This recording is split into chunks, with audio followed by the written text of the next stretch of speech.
Good evening, internets. My name's Dakota. We're here to talk about a grave topic, which is Puukos. Namely, the Puuko that we designed in collaboration with Joshua Enyart, the gray-bearded Green Beret. With his input and feedback, we were able to come out with what we think is a pretty cool blade, which will be available for sale, actually, as of right now, direct through him. And later on... we call it?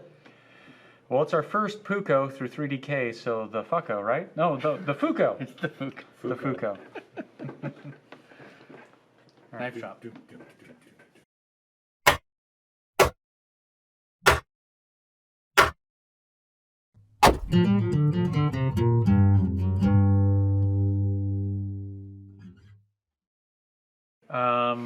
I guess as we went through a few different renditions and we worked with him and sent it down to him, what were your main design ideas that came up? I know that you looked a little bit at the Puuko that Benchmade makes as kind of like an idea to kind of... Yeah, I drew a lot of inspiration from Heli, because Heli makes a very good Puuko, but they also have so many variations on that Scandinavian design. So I tried to steal... Steal? I tried to emulate a lot of the design aspects that they use for a lot of their knives and change the Puuko design a little bit so to better fit what I would want to use. Hence why you'll see a little bit of a pull-up on the design, because that's the biggest thing that bothers me about Scandinavian knives, is how there's no hilt. Yeah. And so it'll just go straight into blade. And I have slid up on a blade before, and I certainly don't want to do it again. So we have a little bit of a change there. So what I'm handling now is a G10 proof of concept that we used, just to make sure that the machining would work and to make sure that the form factor was comfortable and all that kind of thing. So it looks like a knife, but it's really not. It's just a G10 piece of shit. I mean, if you stab someone hard enough. Well, I mean, it'll hurt, but then we changed it into prototypes. So we actually did a couple of prototypes. We did 3. We have 2. He has 1. Yes, which is actually heavy as shit. And then we went into production with it, which became this, which got just slightly bigger and a little beefier, which I'm all right with, because 3DK, we pride ourselves on being absolutely hard use. And so a little bit bigger, stronger. I'm not gonna shit on that. So yeah. This is how it comes. This is our new version 3 texturing pattern. The GBGB will generally come with this, and GBGB has his own variant. Yeah, his own variant, and if you want it in OD G10 with the texture, that is only available through him. That's his exclusive. And his also come with his logo on the reverse, and you're sponsoring him directly by doing it. Yeah, but, for sure. I know some of the design features we went through, there were several sketches and pictures, and then the prototype was sent down and sent back with a little bit of feedback to change this and that. So it was more than just like, hey, here's a knife. Yeah. Oh, no. It was back and forth and back and forth and back and forth. We wanted, we don't want to just make something and throw it out there. We want something that is going to be tested and proven and up to his specs and what he thinks is important. So if this is what he likes, then that's what we'll make. We're not just throwing product out there and be like, oh, like it or don't. No. And then you went with like the standard Scandi grind, obviously. Yeah.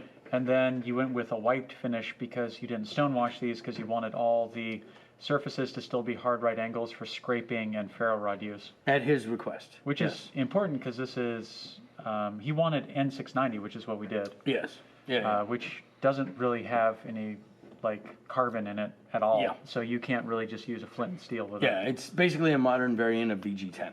Yeah. It's a really good steel. Especially for field use, because it's real rust resistant. I mean, it's a chonk It's easier boy. to sharpen. Yeah, it's a little beefier, but it's just the blade's a little bit longer overall. Well, you know what I do like about the fact that, well, you can tell this she's been well used, but you know what, something that I do like as a happy accident is that the retention is so good. You're never losing this thing. It fits so well in the sheath. It's not going anywhere. And I think the new texturing actually lends to that too, but it fits so well in the sheath. I mean, What is it it's, we call the new texturing again? Uh, DTF? Yeah, DTF. Damn, that's aggressive. No, sorry, DTA. DTA. Damn, Sorry, that's not aggressive. DTA. Okay, DTA is damn, that's aggressive. Because when we came up with a new texturing profile, everybody handed it to us like, damn, that's aggressive. I'm like, oh, well, I guess we'll just call it that. Yeah. So it's all DTA. But this was the original, and I'm glad it's upsized a bit because I think all around it doesn't add much weight. It doesn't add. There's really no downside, but slightly larger. It fits better in the sheath. It's a more robust and tougher knife. I agree with it all around. I think it worked out really well. And I like that it added a 1/4 inch of blade. It did. Yeah, Yeah. it did add a bit. Although I like that you brought a non-sharpened version. I just grabbed one off the counter and brought it down. I was like, oh, new micarta with the new handle material, bring that down, show it off. Yeah. But overall, it's pretty nice in the hand. You're not going to roll up on it like you would with a standard Puko. It is. It's beefy as shit. Well, and we call it the Fuko, so that when someone shits on us for not using a traditional Puko design, we can say it's a Not a, nice observation, fucko. right? It's a modified, and what he asked for was a space age Puko, and this is a space age Puko. Well, I mean, we want all the benefits of a Puko, and we want to minimize the downside. And for me, the downside is slipping up over that blade. Because if you've ever done it, I mean, I've been lucky. I didn't have to have surgery, but I mean, just all across. You know, it's like I've slipped up on a blade when you're, when you're skinning out and you go up inside the rib cage and like trying to cut the esophagus, whatever you're doing, and you fucking you hit a rib on bone, accident and yeah. just tink, and because all that blood and everything, and you slip up and it's like, oh, okay, great. Now I've got chronic wasting disease. That's fucking awesome. You know what I mean? That but explains so much. Yeah, but I don't want any. So like, I want a little bit of that. I want just a little bit of that. That's all I need to stop from doing that. And not that you'd use it to skin, but either way. I just want. Film would be, we're good, get the finger in for running in and then run up along the gut line. Yeah. It's not really meant to I be a think it's skinning knife, though, right? I mean, it's No, more like a no. bushcraft It's knife. more of a Hard use. bushcraft knife, but There's enough but belly there where you could get in there. it's got a similar real belly. fluffy. It's got a similar belly profile as the Mac. Yeah. So I kind of kept that a little bit because I wanted it to be used dual use. So I know it's going to be a bushcraft. I know it's going to be useful for that. But if I keep it similar in the blade profile to the Mac, you can also use it to skin if you want to. Cool. Check it out now. I think Like, it's comment, fine. subscribe, follow us.